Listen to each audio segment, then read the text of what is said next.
પ્રેમ એટલે શું? બાઇબલમાં પ્રેમ શું? પ્રેમ કેવો? પ્રેમ કોણ? જે પ્રેમ રાખતો નથી તે ઈશ્વરને પીછાણતો નથી, કારણ ઈશ્વર પ્રેમ સ્વરૂપ છે. કારણ ઈશ્વર પ્રેમ સ્વરૂપ છે. ગુજરાતી બાઇબલમાં કહે છે કે ઈશ્વર પ્રેમ સ્વરૂપ છે, પણ ત્યાં મને અંગ્રેજી ભાષાંતર વધારે ગમે છે. Whoever does not love Whoever does not love does not know God, does not know God, because God is love. because God is love. જેમ સ્વર્ગમાં તેમ પૃથ્વી પર તમારી ઈચ્છા પૂરી થાય. પ્રભુની ઈચ્છા શું છે? પ્રભુએ શું કીધું છે? માનવ જાતને તમારી જાત જેટલો પ્રેમ કરો. માનવ જાત પ્રેમ કરે એવું પ્રભુ ઈચ્છે છે. તો પ્રેમના અમુક પ્રકાર આપણે આજે જો ઈચ્છા હોય તો તમે લખી શકો છો. મારી દ્રષ્ટિએ પ્રેમને અમુક આપણે 1 2 3 4 અમુક પ્રકારમાં લખી શકીએ. એક પહેલો પ્રેમ છે કુટુંબનો પ્રેમ, એટલે કે માતા, પિતા અને બાળકો. એ પ્રેમ કેવો હોય તમને ખબર છે, કારણ કે તમે કુટુંબમાં ઉછર્યા છો. માતા પિતા હોય, બાળકો હોય. બીજો એક પ્રેમ છે મિત્ર વચ્ચેનો પ્રેમ, ફ્રેન્ડ્સ. અને આ ફ્રેન્ડ્સ નો પ્રેમ છે, મિત્રો વચ્ચેનો જે પ્રેમ છે ત્યાં માતા પિતા કે ભાઈ બહેન નથી આવતા. ત્રીજા પ્રકારનો એક પ્રેમ છે અને એ છે પતિ પત્ની વચ્ચેનો પ્રેમ. પતિ પત્ની વચ્ચેના પ્રેમમાં ત્રીજી વ્યક્તિને સ્થાન નથી. અને પતિ પત્નીના સંબંધમાં શારીરિક સંબંધ પણ હોય છે. ચોથો પ્રેમ આપણો પ્રભુ પ્રત્યેનો પ્રેમ. આપણે જો પ્રભુને પ્રેમ કરીએ છીએ તો આપણે શું કરીશું? માનો કે પતિ અને પત્ની એકબીજાને પ્રેમ કરે છે, તો બંને જણ શું કરશે? સામેવાળી વ્યક્તિને જે ગમતું હશે એ કરવાનો પ્રયત્ન કરશે. પછી સ્ત્રી હશે તો એની સ્ટાઇલમાં કુકિંગ, પુરુષ હશે તો ભાઈ એને જે ગમે એ જગ્યા પર ફરવા લઈ જવું. તો જો તમે પ્રભુને પ્રેમ કરો છો તો પ્રભુએ આપેલી આજ્ઞાઓનું પાલન કરશો. આપણો પ્રભુ પ્રત્યેનો પ્રેમ ત્યાં સાબિત થાય છે. તો આપણો પ્રભુને બતાવવાનો પ્રેમનું એક રીત તો કે ભાઈ આજ્ઞાનું પાલન. પરમેશ્વરને પૂરા મનથી, પૂરા હૃદયથી, પૂરા જીવથી, પૂરી શક્તિથી પ્રેમ કરવાનો અને માનવ જાતને આપણી જાત જેટલો પ્રેમ કરવાનો. અને મારી દ્રષ્ટિએ પાંચમો એ છે ઈશ્વરીય પ્રેમ. આગાપે લવ, ઈશ્વરીય પ્રેમ. ઈશ્વર આપણને પ્રેમ કરે છે. હવે ઈશ્વર આપણને પ્રેમ કરે એ કેવો પ્રેમ?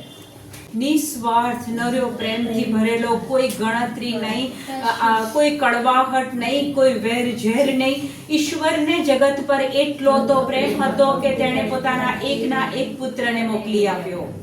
આ ઈશ્વરનો પ્રેમ. પ્રભુ ઈસુ ખ્રિસ્તનો ઈશ્વર પિતાનો પ્રેમ કેવો? તો ક્રૂસ ઉપર પોતાની જાતને મૂકી દીધી. પિતાને નહીં પૂછ્યું હું જઈશ પછી પિતા તમે મને શું આપશો, હું કેમ કરું? ના, પુત્ર પિતાને પ્રેમ કરે છે અને એ આજ્ઞાનું પાલન કરે છે. પિતાએ કીધું કે જા નીચે, મારા લોકોને બચાવવા માટે તારી જાતને વધેરવાની છે. Yes, ready.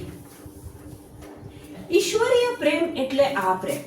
ઈશ્વરીય પ્રેમનો એક બીજો તમને એક આપું, કાઢો એફેસસ 2:8.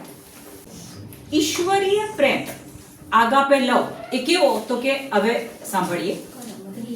એની કૃપાથી જ શ્રદ્ધાને કારણે તમારો ઉદ્ધાર થયો છે. એની કૃપાથી જ શ્રદ્ધાને કારણે તમારો ઉદ્ધાર થયો છે.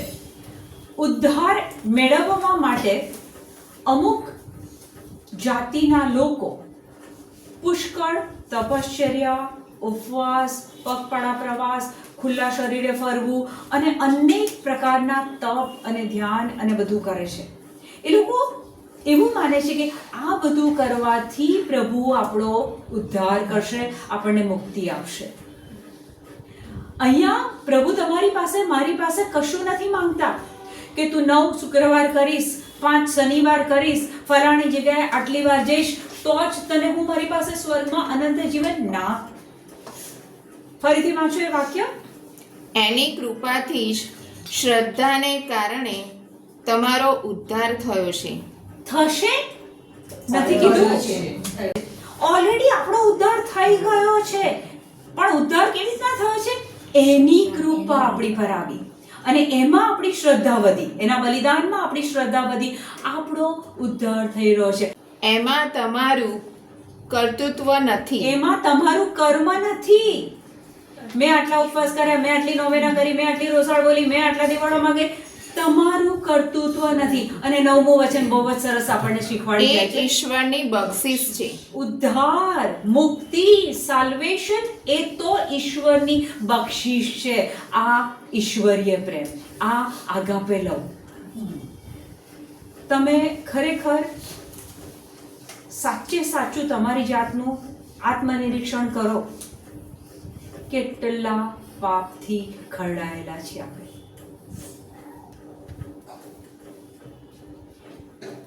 પ્રભુ આપણને પ્રેમ કરવાનું કહે છે,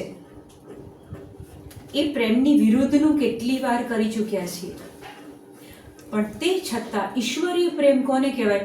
તો કહે છે કે એ ઉદ્ધાર એ તો ઈશ્વરે આપેલી ભેટ છે. It's a gift of God, salvation. આ ઈશ્વરીય પ્રેમ છે. પૂરું કરો. તમારા કર્મોનું ફળ નથી. મુક્તિ, ઉદ્ધાર એ તમારા કર્મનું ફળ નથી. એટલે કોઈએ ગર્વ લેવાનો નથી. કોઈએ ગર્વ લેવાનો નથી, અભિમાન કરવાનું નથી. અભિમાનીઓથી પ્રભુ વિમુખ થઈ જાય છે. મુક્તિ મળી ગઈ છે, સાલ્વેશન મળી ગયું છે, પણ એમાં તમારે ગર્વ લેવાનું નથી, કારણ કે કર્મ તો ઈસુએ કર્યું છે. કરેક્ટ? અને એ ઈસુનું કર્મ આપણે વાંચો 2 કોરિન્થ 5:21. ઈશ્વરીય પ્રેમનો હજી એક પુરાવો આપણે લઈએ. ખ્રિસ્ત પોતે નિષ્પાપ હતા. ખ્રિસ્ત પોતે તો નિષ્પાપ હતા, એમણે કોઈ પાપ નહોતું કર્યું. તેમ છતાં આપણી ખાતર ઈશ્વરે તેમને પાપરૂપ બનાવ્યા. આબા પિતાએ, ઈશ્વર પિતાએ એમને પાપરૂપ બનાવ્યા, ક્રૂસ ઉપર મૂક્યા અને ત્યારે આપણા પાપો એમના શરીરમાં મૂક્યા. ઈશ્વર પિતાએ આપણા પાપો માટે થઈને પ્રભુ ઈસુ ખ્રિસ્તને પાપ રૂપ બનાવ્યા. અંગ્રેજી બાઇબલમાં એનું ભાષાંતર કહે છે God made him sin. God made him. એમને પાપ બનાવી દીધા, એમના શરીરમાં પાપ મૂકીને પાપરૂપ બનાવી દીધા, જેથી તેમના દ્વારા ઈસુ દ્વારા આપણે ઈશ્વરની પવિત્રતા પામી શકીએ. વચન કહે છે કે પિતા જેવા પવિત્ર છે એવા પવિત્ર થવાનો તમે પ્રયત્ન કરો. અહીંયા ઈસુમાં શ્રદ્ધા રાખીને આપણે એ ઈશ્વર પિતા જેવા પવિત્ર થઈ શકીએ છીએ. તો આ બધા પ્રકારના પ્રેમ આપણે જોયા. પહેલો પ્રેમ કહે છે કે કુટુંબનો, બીજો મિત્રનો, પતિ પત્નીનો, આપણો પ્રભુ પ્રત્યેનો અને પ્રભુનો આપણા પ્રત્યેનો. બધી જગ્યાએ પ્રભુ આપણને બાઇબલમાં આ જ કહે છે કે પ્રેમ કરો. પાર્ટનર, લાઈફ પાર્ટનર, કુટુંબીજન, અડોશી પડોશી, સગા વાલા આપણી અપેક્ષા પ્રમાણે નથી જીવતા, આપણી લાગણીઓને દુભવે છે, આપણી વિરુદ્ધની બધી બાબતો કરે છે. પણ ત્યાં ઈસુ એવું કીધું છે કે તારા માનવ બંધુને તારી જાત જેટલો પ્રેમ કરજે. કૌંસમાં, જો એ તારું કયું કરે તો, જો તારું સારું બોલે તો, જો એ તને પ્રેમ કરે તો. ઓપ્શન નથી આપ્યું. પ્રભુ કહે છે કે તમે પ્રેમ કરો, માત્ર પ્રેમ કરો. એ તમને હર્ટ કરે છે.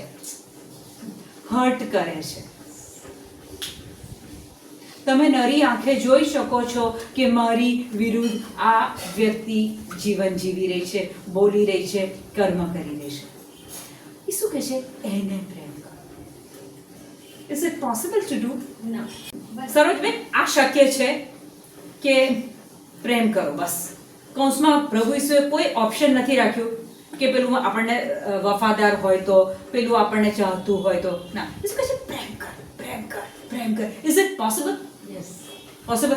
હું અને તમે આપણે એ પ્રેમ કરી શકીએ છીએ. એક એક્ઝામ્પલ આપું. તમે રિયાને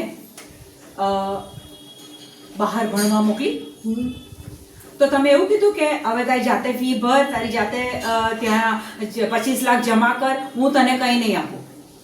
તમે એને ભણવા મોકલી, એની સાથે તમે એનું જે બેંક બેલેન્સ બતાવવાનું હતું એ બતાવ્યું, તમે જે 25 લાખ જમા કરવાના હતા એ કર્યા, તમે એની ત્યાં જે ફીસ ભરવાની હતી એ રેગ્યુલરલી ભરી.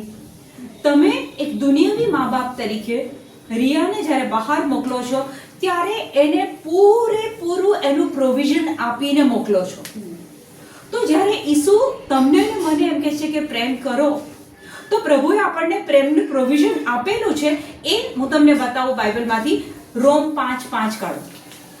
અને એ આશા આપણને નિરાશ કરતી નથી, અને એ આશા આપણને નિરાશ કરતી નથી, કારણ આપણને પવિત્ર આત્મા આપીને ઈશ્વરે આપણા હૃદય ઉપર પોતાનો પ્રેમ વરસાવ્યો છે. ઈશ્વરે આપણા હૃદય ઉપર પોતાનો પ્રેમ વરસાવ્યો છે, રેડ્યો છે. પ્રેમ કરવા માટે જ્યારે પ્રભુ કહે છે, તો પ્રભુએ પહેલા મને ને તમને એ પ્રેમથી ભર્યા છે. પવિત્ર આત્મા આપીને પ્રભુએ આપણા ઉપર એ પ્રેમ રેડ્યો છે.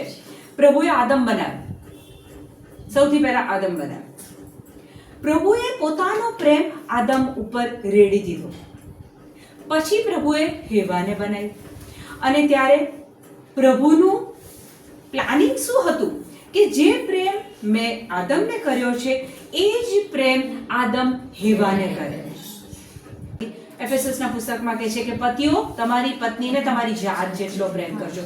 આદમ પાસે પ્રભુએ અપેક્ષા રાખી કે આ આદમ એની પત્ની એટલે કે હેવાને પ્રેમ કરે. જ્યારે તમે રિયાને બહાર મોકલો છો તો પૂરા પ્રોવિઝનથી મોકલો છો. પ્રભુએ આપણને અહીંયા આ પૃથ્વી પર આ કીધું છે કે પ્રેમ કરો, પ્રેમ કરો. તો એ પવિત્ર આત્મા આપીને એ પ્રેમ રેડ્યો છે. પહેલા આપણા આત્મામાં એ પ્રેમ ભર્યો છે અને હવે આપણને પ્રભુ કહે છે કે પ્રેમ કરો. આને સમજવા માટે ઉત્પત્તિ 2:15. પ્રભુ તમને કોઈ કામ આપે છે તો એમને નથી મોકલતા, ભરપટ્ટે એ પ્રોવિઝન આપે છે. વાંચો હવે. પ્રભુ પરમેશ્વરે માણસને લઈને તેને એદનના બગીચાને ખેડવા અને સંભાળવા માટે તેમાં મૂક્યો. પ્રભુએ આદમને બનાવ્યો અને પછી એ આદમને શું કીધું? આ ખેડવાનું અને સંભાળવાનું કામ આપ્યું. ઓકે, એક કામ આપી દીધું. પણ હવે કલ્પના કરો કે પ્રભુએ સૌથી પહેલા આદમને ક્યારે બનાવ્યો? છેલ્લા દિવસે. કલ્પના કરો કે સૌથી પહેલા દિવસે આદમને બનાવી દીધો હોત. પછી આદમને ભૂખ લાગે. પ્રભુ મને ભૂખ લાગી છે, ઉભર હું અનાજ ઉગાડું, હું શાકભાજી ઉગાડું, હું ફળ ઉગાડું. આગાપે લવ ઈશ્વરીય પ્રેમ આજે સમજવા બેઠા છીએ. પ્રભુએ પહેલા આદમને જેટલું જરૂરી હતું, પાણી, ઓક્સિજન, ભોજન, બધું જ પહેલા પ્રભુએ બનાવી દીધું. હવે એને એ બગીચામાં ખેડવા અને સંભાળ રાખવા માટે મૂક્યો છે. આગળ વાંચો. તેણે તેને એવી આજ્ઞા કરી કે તારે બગીચામાંના બધા ઝાડના ફળ છૂટથી ખાવા. પ્રોવિઝન, કામ આપ્યું. પ્રોવિઝન. તને ભૂખ લાગે તો તારે મને પૂછવા આવવાની જરૂર નથી. ફળાદી જે કાંઈ તને ખાવું છે છૂટથી.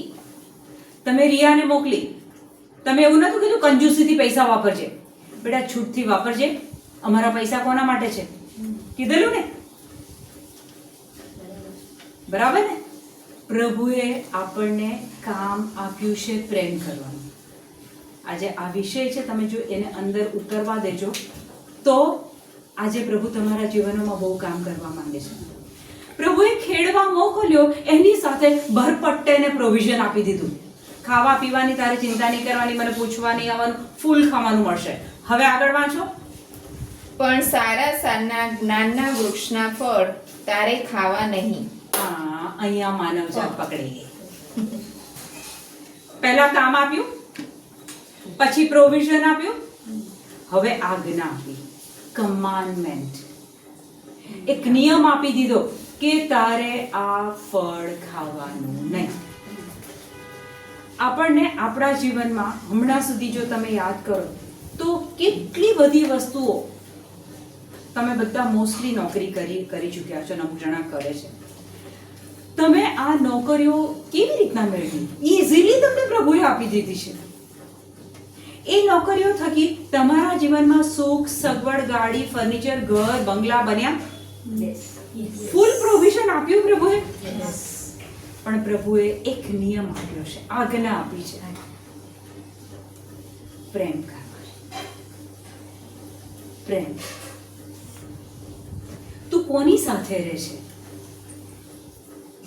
પતિ સાથે રહે છે, મા બાપ સાથે રહે છે, બાળકો સાથે રહે છે, સગાવાલા સાથે રહે છે, ક્યાં રહે છે? તારી બાજુમાં જે છે એને તારે પ્રેમ કરવાનો. તો એ પવિત્ર આત્મા મૂકીને આપણી અંદર એ પ્રેમ તો ઓલરેડી જમા કરેલો છે, પણ આપણે શું કર્યું છે ખબર છે? પેલી ફ્લેટની ઉપર એક ટાંકી હોય, એ ટાંકીમાંથી એક પાઇપ આપણા કિચનમાં આવતી હોય, જરૂર પડે ત્યારે નળ ખોલવાનો. પણ આપણે શું કર્યું છે? એ નળને જ બંધ કરી દીધો છે. તો ફ્લો ક્યાંથી આવશે? એ પ્રેમ આપણી અંદર છે, જમા કરેલો છે, પણ આપણે નફરત, ઈર્ષા, અણગમો, કેલ્ક્યુલેશન, સ્વાર્થ, આ બધાના દ્વારા એ ચાકીને બંધ કરી દીધી છે. ચલો માનો કે તમે જે તે પરિસ્થિતિમાં અત્યારે જેની જોડે રહો છો એની જોડે પ્રભુ પ્રેમ કરવાનું તમને કહે છે. અને ઈસુ તો બે બાબત કહે છે કે ઈશ્વરને પૂરા મનથી, પૂરા હૃદયથી, પૂરા જીવથી, પૂરી શક્તિથી પ્રેમ કર, અને તારી માનવ જાતને તારી જાત જેટલો પ્રેમ કરવાનો. હવે માનો કે તમે આજે આ બાબતને અંદર તમારી અંદર જવા દો છો અને તમારા ફ્લેશને મારીને તમે પ્રેમ કરવાનો પ્રયત્ન કરો છો, જે તે XYZ વ્યક્તિ સાથે તમે રહો છો અથવા તમારા સગાવાળા. તમને નથી ગમતું તે છતાં પણ કારણ કે પ્રભુએ એ આજ્ઞા આપી છે, તો એ આજ્ઞાને માથે ચડાવીને માનો કે તમે પ્રેમ કરો છો, સામેવાળી વ્યક્તિને માફી આપો છો, એના ગુનાને નજરઅંદાજ કરો છો, તો તમારી સાથે શું થાય? જો તમે એ પ્રભુની આજ્ઞાને પાળો છો, નથી ગમતું, અગ્રી, જ્યારે તમે એ વ્યક્તિ સાથે હો છો ત્યારે એના માઇનસ પોઈન્ટ તમારા નોટિસમાં આવે છે, અને યet you choose to love that person, તો શું થાય? 1 પીટર 4:8. સૌથી મહત્વની વાત તો એ છે કે સૌથી મહત્વની વાત તો એ છે કે એકબીજા ઉપર ઉમળકા ભર્યો પ્રેમ રાખો. એકબીજા ઉપર ઉમળકા ભર્યો પ્રેમ રાખો. કારણ પ્રેમ અસંખ્ય પાપોની ક્ષમા મેળવે છે. પ્રેમ અસંખ્ય પાપોની ક્ષમા મેળવે છે. પ્રેમ અસંખ્ય પાપોની ક્ષમા મેળવે છે. જે તે વ્યક્તિ સાથે હું નિસ્વાર્થ ભાવથી રહું છું કે પ્રેમ કરું છું, ત્યારે મારા જ પાપો એ પ્રેમથી પ્રભુએ તો કીધું જ છે કે આ આજ્ઞા પાળો. એ પાડીએ ત્યારે એના દ્વારા પ્રભુ આપણને કેટલો ફાયદો આપે છે કે આપણા બધા પાપો ધોવાતા જાય છે. તમે કંઈક કર્યું અને મેં તમારી સામે આર્ગ્યુમેન્ટ કરી દીધી, તમારો હિસાબ કરી નાખ્યો, તમને નીચા પાડી દીધા. ક્ષણિક મને એવું લાગે છે કે હું કેવી જીતી ગઈ. એ જ જગ્યાએ જો પ્રેમ સ્થપાય તો જેમ સ્વર્ગમાં તેમ પૃથ્વી પર ઈશ્વરનું રાજ્ય સ્થપાય છે, અને મને મારા પાપોની માફી મળે છે. પણ એવું બને ખરું કે એક જ કુટુંબમાં રહેતા હોય અને 2 રસોડા ચાલતા હોય? મેં એવા કુટુંબ 1-2 જોયા, એક જ ઘર અને પતિ અલગ રાંધે છે, પત્ની અલગ રાંધે છે, એક જ છત નીચે રહે છે પણ બંને અલગ અલગ રાંધે છે, એક જ છતની નીચે રહે છે પણ એકબીજા સાથે કોઈ કમ્યુનિકેશન નહીં. માતા, પિતા અને બાળકો એક જ છતની નીચે રહે છે અને કોઈ કમ્યુનિકેશન નહીં, કોઈ વાતચીત નહીં. અને આ જ્યારે પ્રભુ જોવે છે ત્યારે પ્રભુ અત્યંત દુઃખી થાય છે. કારણ કે પ્રભુ કહે છે કે તમારી અંદર તો એ પ્રેમ મેં રેડ્યો છે, પવિત્ર આત્મા આપીને એ પ્રેમ મેં રેડ્યો છે તમારી ઉપર. પ્રભુ કહે છે કે મેં તમારા માટે મારો પુત્ર વધેરી દીધો છે અને હવે તમે એક છતની નીચે આ રીતે જીવો છો. કલ્પના કરો કે આ રીતે કદાચ એક રાત્રે આપણો કોલ આવી ગયો, ક્યાં હઈશું? માનો કે આપણા કર્મો જોરદાર હોય, હું પૈગંબરી વાણી ઉચ્ચારી શકતી હોય, હું રહસ્યો ખોલી શકતી હોય, હું પર્વતોને ચડાયમાન કરી શકતી હોય, હું મારી જાતની, મારી પાસે જે કાંઈ હોય એ સર્વસ્વ હું દાનમાં આપી દઉં, હું મારી જાતને આગમાં બળવા માટે સોંપી દઉં, પણ જો મારામાં પ્રેમ નથી તો હું કાંઈ પણ નથી. 1 કોરિન્થ 13 એમાં પહેલું, બીજું ને ત્રીજું.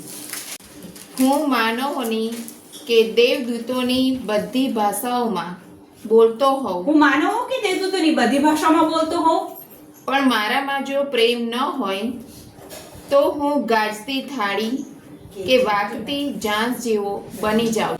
મારામાં પૈગંબરી વાણી ઉચ્ચારવાની શક્તિ હોય, પૈગંબરી વાણી ઉચ્ચારવાની શક્તિ હોય, હું બધા રહસ્યો જાણતો હું હોઉં, બધા રહસ્યો જાણતો હોઉં, બધું જ્ઞાન ધરાવતો હોઉં, બધું જ જ્ઞાન ધરાવતો હોઉં, પર્વતોને ચડાવવા જેટલી પૂરી શ્રદ્ધા ધરાવતો હોઉં, પર્વતોને ચડાયમાન કરવાની જો શ્રદ્ધા મારામાં હોય, તેમ છતાં જો મારામાં પ્રેમ ન હોય જો મારામાં પ્રેમ ના હોય તો હું કશું જ તો નથી. હું કાંઈ જ નથી. પછી આગળ, હું મારું સર્વસ્વ દાનમાં અર્પી દઉં, હું મારું સર્વસ્વ દાનમાં આપી દઉં, બલકે મારું શરીર અગ્નિમાં બાળવા સોંપી દઉં, મારું શરીર અગ્નિમાં બાળવા આપી દઉં, સોંપી દઉં, પણ મારામાં જો પ્રેમ ન હોય તો મને કશો લાભ નથી. કશો લાભ નથી. આ શબ્દ પકડજો હો, કશો લાભ નથી. બધું જ દેવળમાં જઉં છું, રોજ સવારે જઉં છું, પ્રાર્થના કરું છું, બાઇબલ વાંચું છું, બધું જ કરું છું, દાન ધર્મ પેલા આવકનો 10મો ભાગ આપું છું, પણ અંદરથી એ પ્રેમનો જરો તો નીકળતો નથી. બધું કેલ્ક્યુલેટિવલી થાય છે. એક પદ્ધતિ, એક શું કહેવાય, એક પ્રણાલીને સાચવવા માટે હું કરું છું. દેવળમાં જવું પડે, હો ભાઈ, જવું જ પડે, પ્રેક્ટિસમાં જવું જ પડે, મીટિંગમાં જવું પડે ને. કહેવાનો મતલબ કે જો હું બધું કરી શકું પણ જો મારામાં પ્રેમ ના હોય તો હું કાંઈ જ નથી. લૂકના 16મા અધ્યાયમાં પેલા 2 કેરેક્ટર આવે છે, શ્રીમંત અને લાઝરસ. એ અમીર માણસ, એ શું કહે, પૈસાવાળો હોય છે અને દર ટંકે એના ટેબલ પર કેટલી બધી વાનગીઓ પીરસવામાં આવે છે અને ત્યાં શબ્દ વાપર્યો છે કે ઝીણું મલમલનું વસ્ત્ર પહેરે, મોંઘા વસ્ત્રો એ પહેરે. પણ એના જે ઝાપા પર એક ગરીબ માણસ હતો, લાઝરસ, બીમાર હતો, ભૂખ્યો હતો, એના શરીર પર ઘારા પડેલા, કૂતરા ચાટતા હતા, એના માટે એને પ્રેમ નહોતો. અને પછી બેવના મૃત્યુ થાય છે તો પછી જે લાઝરસ હોય છે એ અબ્રાહમ પિતાના ખોળામાં બેસે છે અને અમીર માણસ હોય છે એ અગ્નિમાં હોય છે અને ત્યાંથી અબ્રાહમ પિતાને કહે છે કે એક પાણીનું ટીપું લઈને મારા જીભ પર એની પાસે મુકાવડાવો ને. ત્યારે અબ્રાહમ પિતા કહે છે કે અહીંયા સ્વર્ગ અને નર્ક બેની વચ્ચે એક લાંબી ખાઈ છે, અહીંયાથી કોઈ અહીંયા નથી જઈ શકતું, સ્વર્ગમાંથી કોઈ નર્કમાં નથી જઈ શકતું, નર્કમાંથી કોઈ સ્વર્ગમાં નથી જઈ શકતું. પ્રેમ વગરનું જીવન. મારી પાસે ઘર છે, મારું પોતાનું, મારી પાસે ગાડી છે, મારી પાસે દાગીના છે, મારી પાસે ઇનફ કપડાં છે, મને કોઈની જરૂર નથી. I can manage myself. સગાવાલામાં, કુટુંબમાં ક્યાંક કોકને જરૂર છે, મારી પાસે પૈસા છે, માંગે ને તો આપું, માંગે તો ખરો પછી આપું ને. આપણે મુક્તિ ઈસુ પાસે માંગવા ગયેલા ના, ઈશ્વર પિતાએ પુત્ર વધેરી દીધો, આગાપે લઉં, ઈશ્વરીય પ્રેમ. માગે પછી આપો સારી બાબત છે, પણ તમને ખબર છે એને આની જરૂર છે. કુટુંબમાં એકબીજાને પ્રેમની જરૂર હોય છે અને ઈસુએ એ કામ આપ્યું છે આપણને. જો પ્રેમની શરૂઆત આપણે થેન્ક યુ કે સોરી બોલીએ ને ત્યાં બધું સોલ્વ થાય છે. અથવા બીજી એક વસ્તુ, કોઈ વ્યક્તિએ કોઈ કામ કર્યું, દાખલા તરીકે ફેમિલીમાં હોય, સગાવાલામાં હોય, કોઈ તેણે બાબત કરી તો આપણે એની કદર કરીએ, એને હાઇલાઇટ કરીએ, એને નોટિસ કરીએ, બે શબ્દોમાં એને અપ્રિશિએટ કરીએ. પ્રેમ કેવો હોય? પ્રેમ સહિષ્ણુ હોય છે, મૃદુ હોય છે, કદી બળાશ કે અભિમાન કરતો નથી, પારકાના અપરાધને ગણગણ કરતો નથી. એ કરી 4, 5, 6 અને 7. હવે આજે તમારી જો લખતા હોય ને તો નોટબુકમાં લખજો કે પ્રેમ કેવો. તો 1, 2, 3, 4, 5 લખજો. તમે વાંચવાની શરૂઆત કરો. પ્રેમ સહિષ્ણુ હોય છે. સૌથી પહેલું લખો નંબર 1. પ્રેમ કેવો હોય છે? સહિષ્ણુ હોય છે. તમે તમારા પાર્ટનર પાસેથી બહુ બધી બાબતો એવી જુઓ છો કે જે તમારા સ્વભાવ સાથે મેચ નથી થતી, તમારા સંસ્કાર સાથે મેચ નથી થતી, તમારા ઉછેર સાથે મેચ નથી થતી, પણ પ્રભુએ તમને એ લગ્ન ગ્રંથિથી જોડ્યા છે. હવે પ્રેમ સહિષ્ણુ હોય છે. પછી મૃદુ હોય છે. પ્રેમ કેવો હોય છે? મૃદુ હોય છે, નરમ હોય છે, પોચો હોય છે. જોયું, અમુક વસ્તુઓ જોઈ પાર્ટનરમાં, પણ પ્રેમ મૃદુ હોય છે. પછી પ્રેમ કોઈની ઈર્ષા કરતો નથી. ઈર્ષા, પડોશીને ત્યાં મોટી કાર આવી, મારે તે આમ જોઈએ. હસબન્ડની એ રાત્રે લેફ્ટ રાઈટ, એના કરતા મોટી કાર લાવો તો જ સાચું, બાકી બધું ખોટું. ઈર્ષા, કોઈકનું સારું જોઈને તમને ઈર્ષા થાય. દુનિયાની બધી વ્યક્તિને થાય એ આપણે નથી જોવાનું. આજે પ્રભુ આપણને હાઇલાઇટ કરે છે કે પ્રેમ કરો. તો પ્રેમ કેવો હોય? તો કહે છે કે મૃદુ હોય, સહિષ્ણુ હોય, ઈર્ષા કરતો નથી, પ્રેમ કદી બળાસ મારતો નથી. બળાસ મારતો નથી. મારા મમ્મીના ઘરે તો મેં કોઈ દિવસ આવું કામ કર્યું જ નથી. મારા ઘરે આવી તો મારે આ બધું કામ કરવું પડે છે. બળાશ મારતો નથી. આ ક્વોલિટી તમે જોજો, એક્ઝામિન કરજો. નાની નાની વાતમાં આ થાય છે, પણ આ જો પ્રેમ તમને આજે સમજાઈ જાય કે પ્રેમ સહિષ્ણુ હોય છે, મૃદુ હોય છે, ઈર્ષા કરતો નથી, બળાશ મારતો નથી, કે અભિમાની કે ઉદ્ધત બનતો નથી. ઉદ્ધત, અભિમાન અને ઉદ્ધતાઈ એ આઈ થિંક એક જ પટરી સાથે જ જાય છે. ઉદ્ધત વર્તન. તું એક શબ્દ કીધો, તે એક શબ્દ કીધો, હું 4 શબ્દ તને આપી દઉં. ઉદ્ધતાઈ, અભિમાન. અને અભિમાન એ પડતીનું પહેલું જ તમારું લક્ષણ છે. ઓકે, પછી નેક્સ્ટ. સ્વાર્થ શોધતો નથી કે ચીડાતો નથી. સ્વાર્થ શોધતો નથી કે ચીડાતો નથી. સંયુક્ત કુટુંબમાં રહેતા હોય, કુટુંબ માટે દરગુજર કરવાનો સમય આવે, તમે નોકરી કરો છો, તમારી પાસે પૈસો છે, પણ એ કુટુંબ માટે સામાન્ય રીતે જનરલી ખર્ચવાનો સમય આવે, સ્વાર્થ. મેં મહેનત કરી છે. સ્વાર્થ શોધતો નથી કે ચીડાતો નથી. નાની નાની વાતમાં ચીડાવાનું, અકળાવાનું, ડાયલોગ ડીરીડી, સામેવાળાને ઉતારી પડવાનું, ના, એ પ્રેમનું લક્ષણ નથી. પછી આગળ, પારકાના અપરાધને ગણ કરતો નથી. આ આઈ થિંક આપણે સૌથી મહત્વની વાત. પારકાના અપરાધને ગણ કરતો નથી. હું લગ્ન કરીને આવી ને ત્યારે તમે મારી જોડે આવી રીતના રહેતા હતા. આ એક કોમન એક એમાં સામેવાળાની સહેજ ભૂલ થઈ એને ટ્રિગર કરવાનું, સામેવાળાના અપરાધને ઘડી ગણવાનું, એને ઉતારી પાડવાનો, એને અપમાનિત કરવાનો. થઈ છે, ભૂલ થઈ છે, પણ ભૂલ કોને કહેવાય? જાણી જોઈ નથી કરી, થઈ ગઈ છે. સો પ્રેમ પારકાના અપરાધને ગણગણ કરતો નથી. તમે જે બી કરો ને પણ અંદરથી છે ને પ્રેમ રાખજો. કડવાહટ, ઝેર, વેરભાવ, કેમ મને આવું, કેમ મને આવું, તમને આવું છે એટલે એ કૃપા રાહ જોઈને ઊભી છે. જ્યારે તમે આને પ્રેમથી આખું હેન્ડલ કરશો ને ત્યારે તમારા સ્વાસ્થ્યમાં, ફાઇનાન્સમાં, દીકરીઓના લગ્ન જીવનમાં તમે એ લીલોતરી જોશો. 1 પિતર 2:19. જો કોઈ વગર વાંકે લાદવામાં આવેલા દુઃખો ઈશ્વરનો ખ્યાલ રાખીને સહન કરતો હોય તો જ તે પ્રશંસાને પાત્ર છે. જો કોઈ વગર વાંકે લાદવામાં આવેલા દુઃખોને કોને સાક્ષી રાખીને, કોને મધ્ય નજર રાખીને?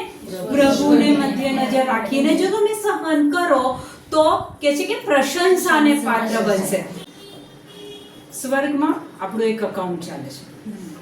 એમણે એમનું જે વર્ણન કર્યું કે ભાઈ ન્યાયની રીતે એમના પિતાના મૃત્યુ પછી કબરને થોડી પાકી કરવી છે, નવી કરવી છે. તો ઘરમાં 3 દીકરાઓ છે, તો બીજા બે દીકરાઓ પર ફાઇનાન્સનો બોજો નથી પડતો, માત્ર એમના હસબન્ડ પર એ બોજો પડે છે દર વખતે. હવે દુનિયાવી રીતે જોતા 3 ભાઈઓએ સરખું કર્યું હોય તો સારું, સરખું ફાઇનાન્સ શેર કર્યું હોય તો સારું, પણ હંમેશા એમના પર એ આર્થિક બોજો લાદવામાં આવે છે. હવે આ વચન પ્રમાણે વગર વાંકે લાદવામાં આવેલા દુઃખો જો તમે પ્રભુને ધ્યાનમાં રાખીને સહન કરો તો એ પ્રશંસાને પાત્ર છે. અંગ્રેજી બાઇબલમાં એક શબ્દ છે ક્રેડિટ. સ્વર્ગમાં આપણું અકાઉન્ટ ચાલે છે અને આ બધું આપણે જે કરીએ છીએ ને એ ચોપડીમાં લખાય છે અને એ ક્રેડિટ એ જમા ખાતે જાય છે. એ અંગ્રેજી બાઇબલનો શબ્દ ક્રેડિટ શબ્દ. એ તમે જે કંઈ પ્રભુને કેન્દ્રમાં રાખીને સહન કરો છો, માફી આપો છો, પ્રેમ કરો છો, જતું કરો છો, ઈર્ષા નથી કરતા, પારકાના અપરાધને ગણગણ નથી કરતા, એ બધું તમારા ક્રેડિટમાં જમા થાય છે. દુનિયાવી રીતે શું લાગે છે? આ મૂર્ખી છે, બોલી શકતી નથી, ખબર નથી પડતી, મેં એને કેવી દબાઈ દીધી, ડોબી. દુનિયાવી રીતે આપણને આ લેબલ મળી શકે છે, પણ આપણે સમજ્યા એ પ્રમાણે કે આપણું આ બધું સહન કરેલું ક્રેડિટ છે. સહન તો કરવાનું જ છે તમારે. ઓકે, આ કબરને રેનોવેટ કરવા માટે ખર્ચો તો આપવાનો છે. હવે તમે કેવી રીતના આપો છો? પ્રભુને કેન્દ્રમાં રાખીને, માફી આપીને, જતું કરીને, પ્રેમ કરીને ખર્ચો આપો છો કે પછી એ કડવાહટથી મારે જ કેમ આપવા? હવે આટલું સમજ્યા પછી જો તમે આ રીતે વસ્તુને હેન્ડલ કરતા શીખી જાઓ તો બધું તમારા ક્રેડિટમાં જમા થવાનું છે. એ અધર્મમાં આનંદ લેતો નથી. વચનમાં શું કહે છે? હવે પ્રેમ અધર્મમાં આનંદ લેતો નથી. પ્રેમ અધર્મમાં આનંદ લેતો નથી, પણ સત્યમાં રાચે છે. સત્યમાં રાચે છે. પ્રેમ સૌને સહી લે છે. પ્રેમ સૌને સહી લે છે. સૌમાં વિશ્વાસ રાખે છે. સૌમાં વિશ્વાસ રાખે છે. સૌને વિશે આશા સેવે છે. સૌને વિશે આશા સેવે છે. કદી ધીરજ હારતો નથી. કદી ધીરજ હારતો નથી.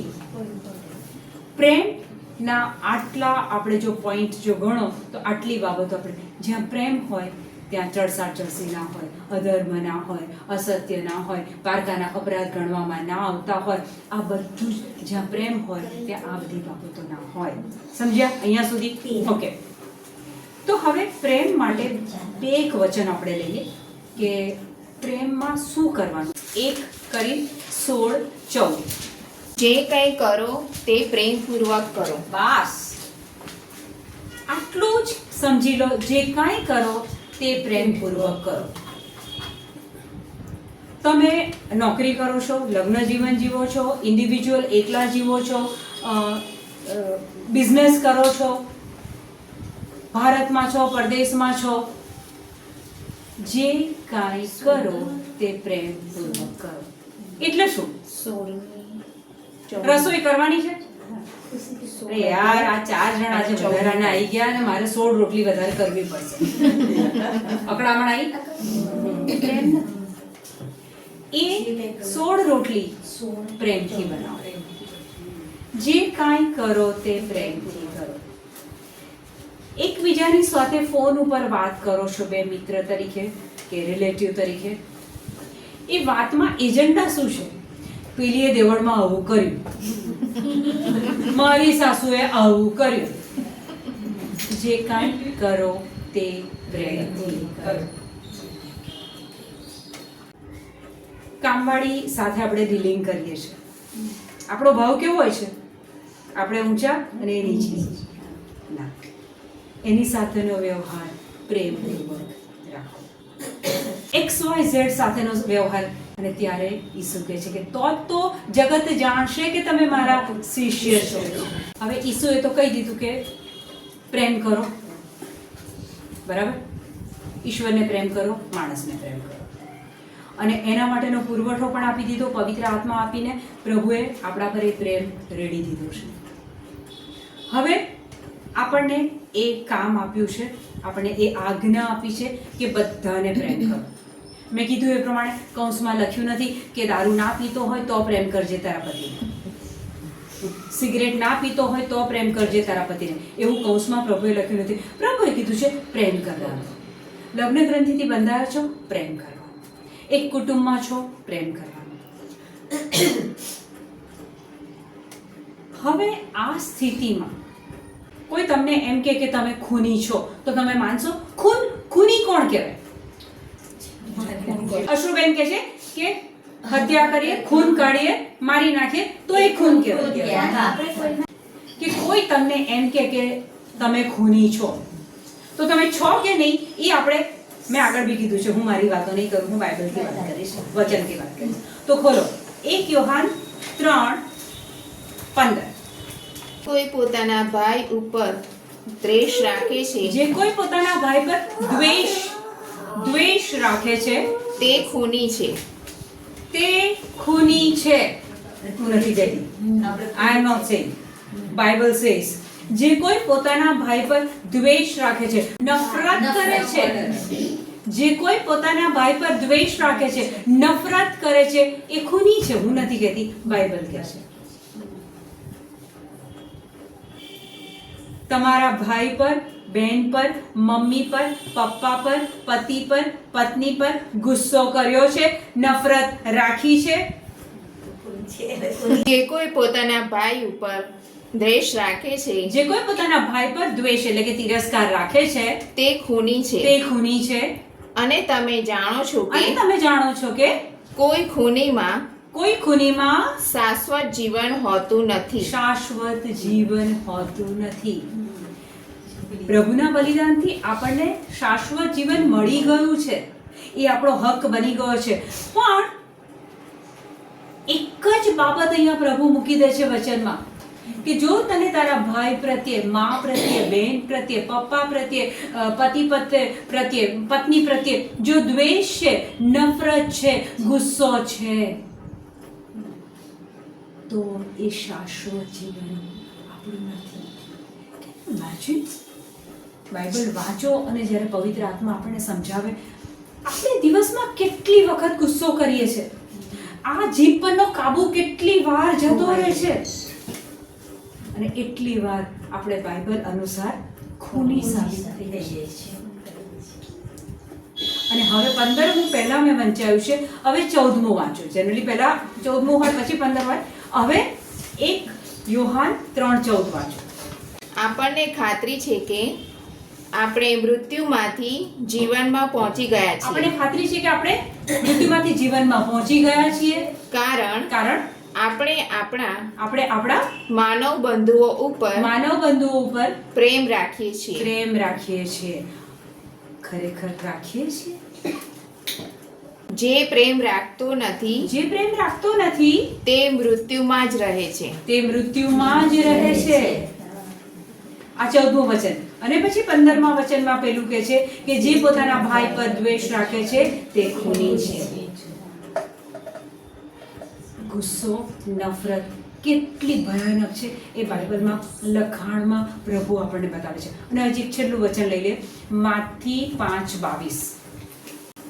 દુનિયાવી, પૃથ્વી પરની બાબત હું તમને પૂછું કે ટ્રાફિકનો તમે કોઈક નિયમનું ઉલ્લંઘન કર્યું અથવા તમે બીજા કોઈક નિયમનો ભંગ કર્યો, કાયદાનો ભંગ કર્યો અને સામેવાળી વ્યક્તિ તમારા પર કેસ મૂકે છે, તો તમારે અદાલતમાં જવાબ આપવા જવું પડે. નીચલી કોર્ટ ને પછી ઉપરની હાઈકોર્ટ ને જવાબ આપવા જવું પડે દુનિયાવી બાબતો માટે. હવે એ જ બાબત પ્રભુ વચનમાં શું કહે છે સાંભળો. પણ હું તમને કહું છું કે જે કોઈ પોતાના ભાઈ ઉપર ગુસ્સો કરશે, તેણે અદાલતમાં જવાબ દેવો પડશે. અહીંયા કઈ અદાલતની વાત છે? છેલ્લે આપણો ન્યાય થવાનો છે. પ્રભુ કહે છે કે એણે અદાલતમાં જવાબ દેવો પડશે. પછી અને જે કોઈ પોતાના ભાઈને ગાળ દેશે તેણે વળી અદાલતમાં જવાબ દેવો પડશે. તેમજ કોઈ પોતાના ભાઈનો તિરસ્કાર કરશે, જે કોઈ પોતાના ભાઈનો તિરસ્કાર કરશે તે નરકના અગ્નિને પાત્ર ઠરશે. તે નરકના અગ્નિને પાત્ર બનશે. ગુસ્સો એ તો આપણે એક સામાન્ય બાબત સમજી બેઠા છીએ. ગુસ્સો ના કરીએ ને તો આપણો દબદબો ના રહે, આપણે ગુસ્સો ના કરીએ તો આપણું કોઈ માને નહીં. ગુસ્સો તો કરવો જ પડે. પ્રભુ ઈસુ પોતે કહે છે કે ભાઈનો તિરસ્કાર કરશે, ગુસ્સો કરશે, અહીંયા કહે છે કે નરકના અગ્નિને પાત્ર બનશે. ગુસ્સો કેટલી વાર થઈ જાય છે?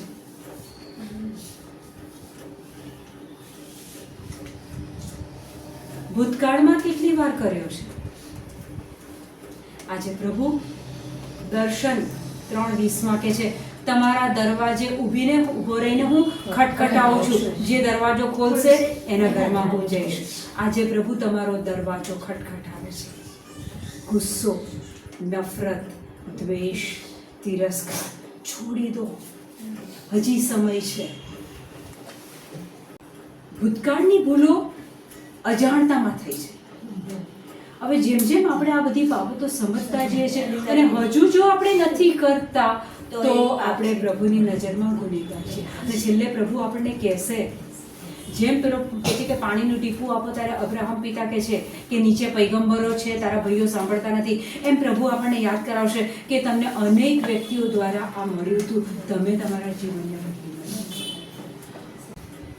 પ્રેમ, આપણે પ્રેમના પ્રકારો જોયા, પ્રભુએ આપેલી પ્રેમની 2 આજ્ઞાઓ આપણે સમજ્યા, એ પ્રેમ પવિત્ર આત્મા આપીને આપણી અંદર પ્રભુએ રેડી દીધો છે એ આપણે સમજ્યા. અને પ્રેમ કેવો હોય? મૃદુ હોય, ઈર્ષા નથી કરતો, પારકાના અપરાધને ગણગણ નથી કરતો, એ આપણે સમજ્યા.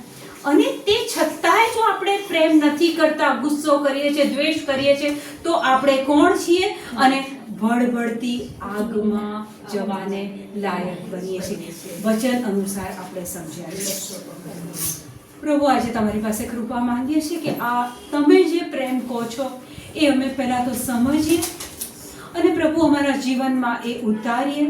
અને પ્રભુ એ 30 ગણો નહીં, 60 ગણો નહીં, પણ પ્રભુ 100 ગણો પાક અમારા જીવનમાં ઉતરે. Thank you lord.